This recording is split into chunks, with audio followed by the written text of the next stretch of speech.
के मंदिरवा घर में दिया रो नवाती मैया के मंदिरवा घर में दिया रो नवाती मैया के मंदिरवा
की मिथिला शारदीय दुर्गा पूजा समिति इस वर्ष के अवसर पे ये महामारी की दरबार की सौंदर्यीकरण, इतनी बड़ी भव्यता और इतने बड़े कार्यक्रम जो इस साल के सांस्कृतिक प्रभार को देख रहे हैं, पवन नारायण झा जी बहुत बहुत धन्यवाद।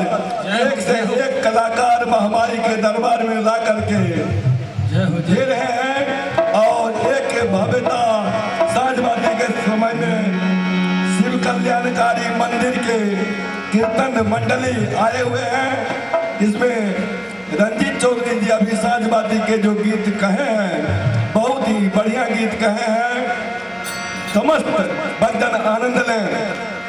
एक बहुत आभार व्यक्त करेंगे मंडप से अगरबत्ती और धूप बीना जलाए हुए दीजिए, मंदिर तक आता है।